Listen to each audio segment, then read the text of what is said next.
house on Waverly Lane had stood abandoned longer than anyone in town could remember. Boards nailed across its windows sagged like tired eyelids. The paint peeled away in long curling strips, revealing the skeletal wood beneath. When Daniel and Maria Foster moved in, the townsfolk offered polite smiles but little else. Their warnings were quiet, their glances furtive, and every conversation about the house ended the same way, with a nervous shrug and a hasty change of subject. Daniel chalked it up to small-town superstition. Maria wasn't so sure. From the moment they crossed the threshold, she said the place felt wrong, like stepping into someone else's bad dream. They tried to make the best of it. Fresh paint, new locks, countless hours spent cleaning dust out of the corners and prying loose nails from the floorboards. But nothing could erase the heaviness that seemed to cling to every room. The first night, the floor whispered. It was barely audible, a soft skittering beneath the mattress like mice tunneling through insulation. Maria heard it first and shook Daniel awake. He dismissed it, but when he pressed his ear to the floor, he too heard the faint susurrations. Dry, frantic, almost words. By the third night, the whispers grew bold. They rose up between the floorboards, winding through the gaps like tendrils of smoke. Sometimes Daniel thought he caught a phrase, a word, stay, below, yours. They set traps for mice. They called pest control. No one found anything. Not droppings, not nests, not even footprints in the dust. Maria began to change. She wandered the house at night, barefoot, humming broken lullabies that Daniel didn't recognize. Her skin grew pale, shadows deepened beneath her eyes. She stopped answering when he spoke to her. She barely ate. She barely blinked. Daniel watched helplessly as the woman he loved slipped away like mist. Desperation gnawed at him. Late one night, he tore up the bedroom floorboards with a crowbar, determined to find the source of the voices. What he uncovered wasn't pipes or wiring, but stone. Ancient dark stone laid in a perfect circle beneath the house. Symbols etched deep into its surface pulsed faintly in the beam of his flashlight. The whispers swelled as he leaned closer. They weren't random noises anymore. They were speaking, pleading. "Let us through." Daniel recoiled, heart hammering. He dropped the board back in place and hammered it down, sealing the voices away, but only temporarily. That night, the walls bled dark water. It seeped from the baseboards, carrying with it the smell of rotten earth. Maria smiled for the first time in weeks, but it was not her smile. She stood over the spot where Daniel had pried the floor barefoot, her white nightgown stained black at the hem. She tilted her head as if listening to something only she could hear, then whispered, "They're almost ready." Daniel packed a bag. He tried to drag Maria with him, but she went limp in his arms, whispering nonsense, her eyes rolling back in her head. He left her there, weeping as he ran into the night. He drove until the gas tank ran dry, until the trees thinned and the stars blurred. He checked into a motel under a false name, wrapped himself in every blanket he could find, and waited for the sun. But even there, he could hear them. Soft at first, like a memory, then louder, closer. From beneath the cheap linoleum floor, the whispers grew once more. "Come home." The house on Waverly Lane had been abandoned so long its mailbox rusted shut and the yard surrendered to knot-rooted cottonwoods. Neighbors whispered that the place breathed at night, exhaling a sour odor that killed the grass in ragged rings. When Daniel and Maria Foster bought it, they laughed off those stories the way city people always do, citing asbestos reports and mortgage rates, pretending superstition cannot grow in the shade of Home Depot light poles. But the first key turn felt wrong. The tumbler slid too easily, as if the door had waited. Cobwebs drifted in the foyer like slow snow. Daniel inhaled the interior air and tasted basement water and something else, a mineral sweetness at the back of the tongue that did not belong to drywall or dust. During the first week, they lived as optimists. Maria painted over water stains. Daniel replaced cracked switch plates. At night, they toasted their future with boxed wine and made lists of improvements. Yet each morning, the improvements unraveled. Fresh paint bubbled, screws backed themselves from hinges, and the living room floor produced new splinters like teeth pushing through gum. On Thursday, Maria noticed the floorboards in the master bedroom were not parallel. A jagged seam cut across the planks, one half sagging lower than the other. When Daniel pried a board loose, he expected rot. Instead, he found polished black stone shot through with veins of green glass, as if the house had grown an obsidian spine beneath the timber. That night, he awoke at 2:47 a.m. to the sound of Maria whispering. She sat upright, arms at her sides, mouth working. Daniel leaned close and realized she was not speaking but listening, repeating words fed to her from under the floor. He shook her.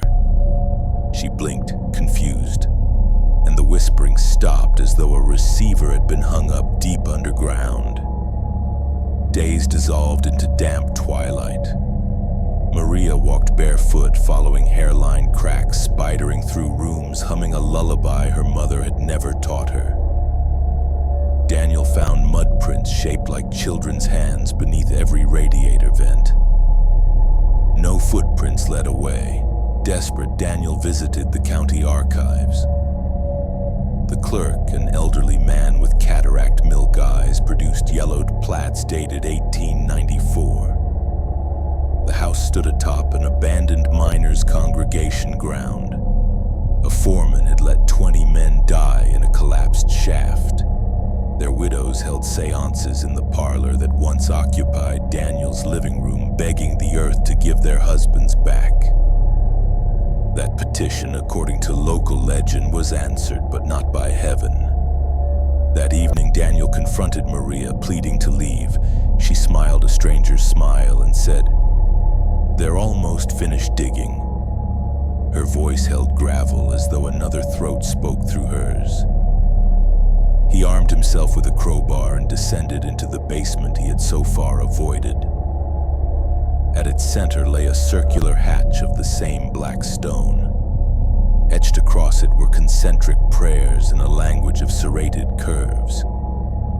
Each groove pulsed faintly, syncing with Daniel's pulse until he could not tell which heartbeat was his. Whispers surrounded him, a choir underwater. Weight yields space. Space yields passage. The hatch shifted. Thin flakes of mortar drifted like ash. Daniel slammed the crowbar between stone and concrete, levering upward. Screams, many small voices rushed out as cold air. Tiny fingers clawed from the gap, gray and slick. They were not human children. Their joints bent wrongly, their nails were translucent. Daniel beat the fingers back with the crowbar until they withdrew hissing. He fled upstairs, dragging Maria toward the door, but the foyer had warped into a corridor of doors, each one identical, stretching away into darkness. Behind him, the hatch thudded open, the house inhaled. Floorboards swelled like lungs, whispers spilled from every sliver. Stay, feed, trade. At dawn, he staggered to a neighbor's porch and phoned Sheriff Kent. The deputy who searched the property reported nothing odd beyond vandalism. Maria was gone. Her footprints ended at the bedroom crack. Kent advised Daniel to seek help, slid a business card across the patrol car hood and left with the engine idling like judgment. Daniel drove west until the radio lost Maple Hollow's signal. He checked into motels under invented names. Nevertheless, each room developed a crack beneath the bed by the second night. Through it wafted the scent of mineral sweetness and the hush of distant digging. On the 15th night, the motel floor bulged upward. A child-sized silhouette pressed from below, whispering in Maria's voice, "Home is open." Exhausted, Daniel understood the truth. Escape was centrifugal. The farther he fled, the wider the circle of the house's reach. Only a return could close the gate. He drove back under a moon like a coffin nail. Waverly Lane was silent. The house looked smaller, starved. Inside, all furniture was gone. Only the black hatch remained thrown wide. Stone steps spiraled into a throat of night. Maria's nightgown lay on the top step, unstained. Daniel descended. Walls wept ochre. The whispering shaped itself into lullabies he half remembered from childhood, promises of warmth, of reunion. At the stairs' end, he found a cavern lit by bioluminescent veins of green glass. The miners, or what remained of them, waited, limbs supple, eyes blank, mouths too wide. Maria knelt among them, serene, her hands cupping a pulse of stone.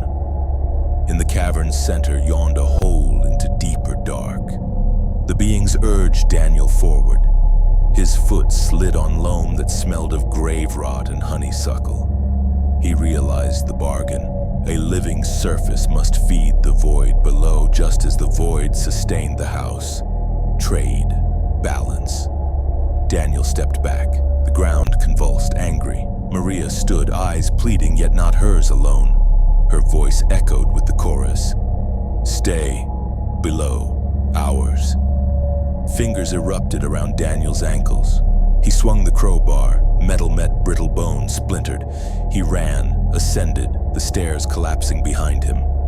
The hatch slammed shut as he crossed the threshold, sealing screams inside stone. Morning found Daniel on the porch, clothes torn, crowbar rust-flecked. The house was silent for the first time. He boarded the hatch opening with whatever lumber he could find, then doused the floors with kerosene. Flames took quickly. The house exhaled a column of black that smelled of centuries. When the last wall caved, the ground sagged as though some vast stomach beneath had finally eaten its fill. Daniel watched until only ash remained. He never found Maria. He told the police she must have left him. They did not look for her long. Years later, in a distant city, Daniel rented a third-floor apartment. On moving day, he noticed a hairline crack wandering across the hardwood. He kneeled, breath shallow, and listened. From the quiet came a single familiar whisper, soft, wet, hungry.